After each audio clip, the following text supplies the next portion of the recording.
Hi friends, lovely art work. இன்றைக்கி நம்ம ஒரு அழகிய செல்ஃபோன் பவுச், அதாவது ஜிப்பு வச்சு இருக்கிற அழகிய செல்ஃபோன் பவுச் பாருங்கள்.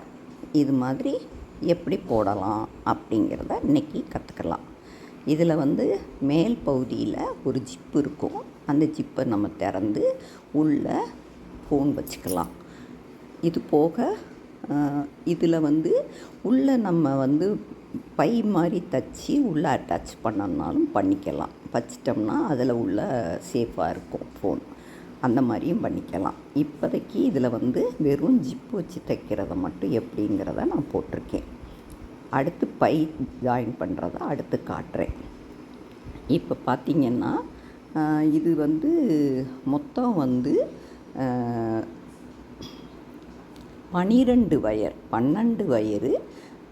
மற்ற அடுத்து ஃபீட் 5 வரிசை, 5 ஸ்கேல், 5 ஸ்கேலு, 5 அடி ஸ்கேல் அளவில் உங்களுக்கு நார்மலாக நம்ம போட ஆரம்பிப்போம் இல்லையா, நார்மல் சாதா முடிச்சு, அந்த முடிச்சு எப்படி போடுறோமோ அதே மாதிரி நம்ம போடுறோம். இப்போ அது போடும்போது அந்த 12 வயர் வச்சு 5 அடியில் போடும்போது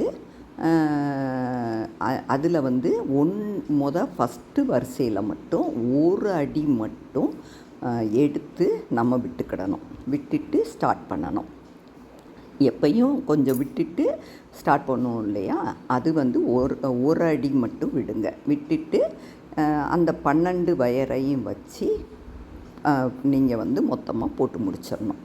இப்போ போட்டு முடிச்சுட்டு அடுத்து நெக்ஸ்ட்டு வயரு. இப்போ இதில் சாண்டல் போட்டிருக்கு.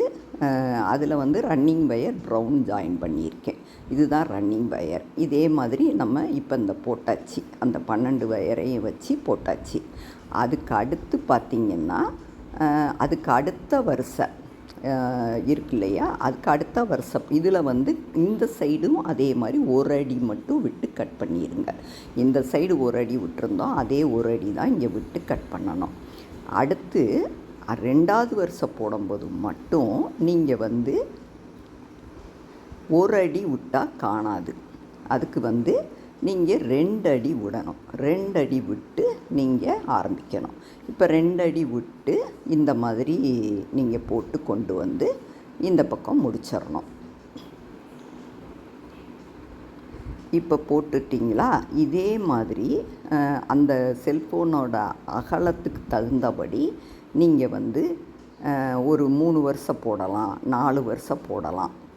எத்தனை வருஷம் உங்களுக்கு அகலம் வேணும்னு நினைக்கிறீங்களோ அந்த அளவுக்கு நீங்கள் போட்டுக்கோங்க. இப்போ பாருங்கள், போட்டு முடித்த பிறகு மேல் வரிசை வரும்போது மட்டும் பாதி இதில் நம்ம கட் பண்ணிவிட்டு அதுக்கு அடுத்து மேல் வரிசை பிரிக்கிற மாதிரி இருக்கிறதுக்காக மேலே தனியாக மூடிக்கு போடுற மாதிரி சைடாக வயரை ஜாயின் பண்ணி, அதாவது ஒவ்வொரு வரிசையிலையும் சைடு வரிசையாக ரன்னிங் வயர் ஜாயின் பண்ணி நீங்கள் போட்டு முடிச்சிடணும். போட்டு முடித்த பிறகு இந்த ஜிப்பு நீங்கள் அதுக்கு கருப்பு கலர் எடுத்துக்கலாம். அதே நூல் எடுத்துக்கோங்க, என்ன இது இருக்கோ அந்த நூல் எடுத்துக்கோங்க. ஊசி, சாதா ஊசிலையும் நீங்கள் தைக்கலாம். நரம்பு ஊசிலையும், நரம்பு இருக்கு இல்லையா, நரம்பு நூல், நரம்புன்னு சொல்லுவாங்க, அந்த நூலை வச்சு தைச்சா நல்லா இன்னும் ஸ்ட்ராங்காக இருக்கும். என்கிட்ட இப்போ கைவசம் இல்லாதனால நான் இதை வச்சே தைச்சிருக்கேன். இதில் நீங்கள் என்ன பண்ணணுன்னா, ஃபஸ்ட்டு ஸ்டார்டிங் வச்சுக்கிட்டு உள்ளே ஊடி வெளியே நூலை எடுத்துக்கிட்டு ஒவ்வொரு முடிச்சு இருக்கு இல்லையா, அந்த முடிச்சுக்கு இடையில ஒரு கேப் இருக்கும். அந்த கேப்புக்குள்ளே உள்ளே விட்டு வெளியே எடுத்து அதுக்கடுத்து அந்த ஜிப்பில் இருக்கிற இதில் நீங்கள் அந்த சைடு கரெக்டாக எந்த இடம் வருதோ அந்த இடத்துல உள்ளே விட்டு வெளியே எடுக்கணும். எல்லாத்துலேயும் உள்ளே விட்டு வெளியே எடுக்கணும். அவ்வளோதான். இழுத்து அடுத்து இந்த பாருங்கள், உள்ளே விட்டு வெளியே எடுக்கிறேன்னா, எடுத்த பிறகு நீங்கள் நல்லா டைட் பண்ணிங்கன்னா அந்த ஜிப்பும் அந்த இதுவும் முடிச்சும், அந்த முடிச்சுக்குரிய கேப்பில் அந்த நூல் வரும். அந்த நூல் நல்லா டைட் ஆயிரும். நூல் வெளியே தெரியாது. இதே மெத்தடில் தான் நீங்கள் வந்து கீழே அந்த சைடு வரையும் கொண்டு போகணும். சைடு வரையும் கொண்டு போய் நீங்கள் முடிக்கணும். கொஞ்சம் சிக்கும். நீங்கள் நிறைய நூல் எடுக்காதீங்க. நிறைய நூல் எடுத்திங்கன்னா அது சிக்கலாக தான் வரும். அந்த சைடு வரையும் கொண்டு வந்துட்டு அதுக்கடுத்து அந்த இடத்துல நாட் போட்டுருங்க. அதுக்கடுத்து இந்த பக்கம் பழையபடி இன்னொரு கார்னர் இருக்குது இல்லையா, அந்த கார்னரில் நீங்கள் ஆரம்பித்து அதை அதுக்கடுத்து இதே மாதிரி போட்டு கொண்டு வந்து ஒவ்வொரு இதுலேயும் ஆரம்பிக்கிற இடத்துல கொஞ்சம் அகலம் இருக்கும். அந்த அகலத்துலேயும் அந்த தையலை போடணும். அந்த ஜிப்புக்கிட்ட போடும்போது மட்டும் கொஞ்சம் ஜாக்கிரதையாக போடணும். கொஞ்சம் நூல் அந்து போயிடும். நல்லா டைட்டாகவும் போடணும், நூலும் அந்து போகக்கூடாது. அந்த மாதிரி போடணும். இப்போ ஃபுல்லாக நீங்கள் போட்டு முடித்த பிறகு அந்த ஜிப்பு இருக்கிற பக்கத்தில் ஓரத்தில் ஏதாவது நீங்கள் இதிலே ஃப்ளவர் மாதிரி செய்ய தெரிஞ்சின்னா செஞ்சு போட்டுக்கிடலாம்.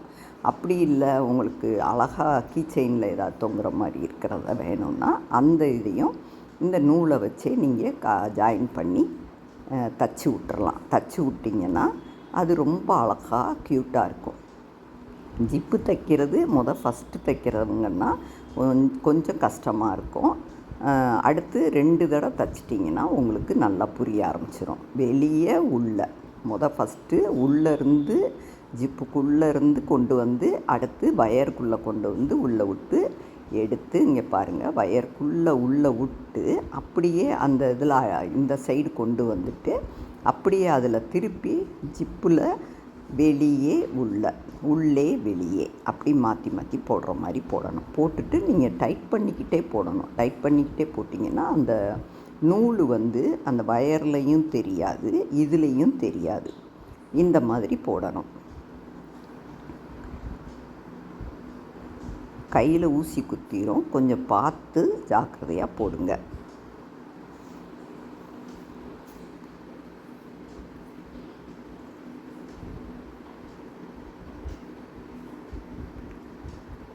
இந்த இடத்துல அடுத்து டேர்னிங் பண்ணி கொண்டு வந்து இங்கே வரையும் முடிச்சிடணும். அதே மாதிரி அந்த சைடும் அதே மாதிரி முடிக்கணும். 2 பக்கமும் முடித்த பிறகு பாருங்கள், நல்லா க்யூட்டாக அழகாக இருக்கும். எங்கள் சேனலில் லைக் பண்ணுங்கள், சப்ஸ்கிரைப் பண்ணுங்கள், கமெண்ட் பண்ணுங்கள், ஷேர் பண்ணுங்கள்.